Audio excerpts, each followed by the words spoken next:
Trading cards may be considered nerdy or weird, but there are definitely other aspects to the hobby that may draw different crowds.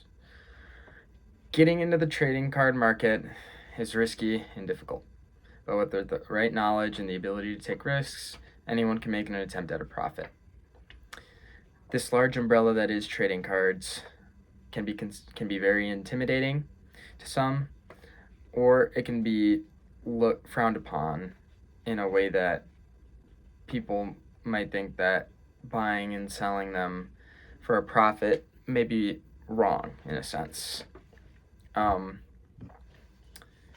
Over the past few years of my life, I have slowly been getting into the hobby of Pokemon cards, which was something that I had toyed around with when I was little. Probably around ages, 6 to maybe 11 through elementary school. Um, I always liked watching videos online of other people opening packs. I obviously loved opening packs myself, but when you don't really have the money to be buying stuff like that, watching other people is the next best thing. As I grew older, I kind of fell out of it a little bit. I definitely maybe bullied myself out of the hobby more than others did to me, but regardless, I have been getting back into it. And as I've been getting drawn into this hobby again, I have kind of started to attempt to make a profit. Which brings me to my next point. Why would you even get involved in this business slash hobby? Um, a quick statistic from the eBay news team. Their State of Trading Cards article states that there has been a 142% surge in domestic sales from 2019 to 2020, which may be a little dated, but that just goes to show how much traction this hobby has been picking up. There's a lot that goes into it, whether that is just getting the stock or finding sellers or where you want to sell, and it can be a little intimidating sometimes. But if you're willing, some hard work and dedication to finding these resources is definitely worth it.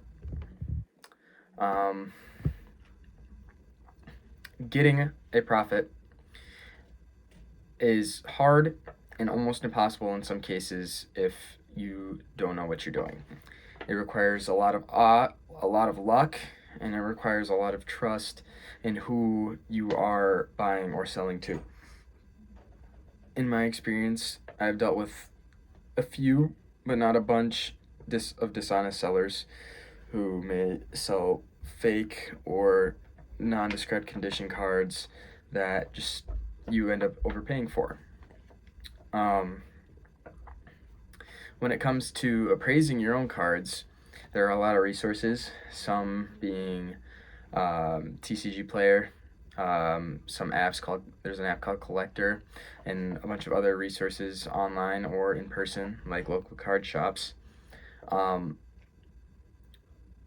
And if you want a more detailed and set in stone value of the card in fiscal terms, PSA, which is a card grading company, states that low population cards have a higher premium, which is also pretty much a cost, its highest cost that it could sell for.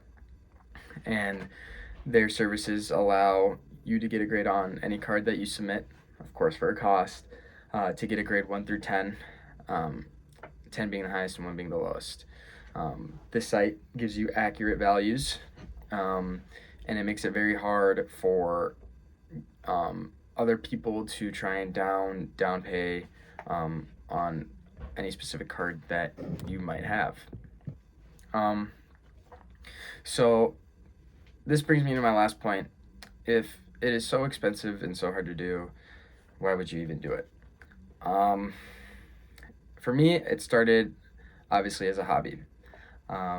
Anything that I'm sure anybody who is watching this video that has a hobby knows that the only reason that they do the hobby is probably because they love it or they enjoy it to some extent. Um, back to when I was younger, I really did like anything that had to do with Pokemon specifically, and trading cards just were the icing on the cake. Um, and as I got older, um, I kind of started to realize how much these cards could actually sell for. And that just kind of went hand to hand and put it all together. Um, with all this being said, with all the millions of hobbies and businesses opportunities clashing in this day and age, taking advantage of something that you love may not be a bad idea. And whether that be trading cards or anything else, I would definitely recommend, if it has a fiscal value, taking the opportunity to buy or sell.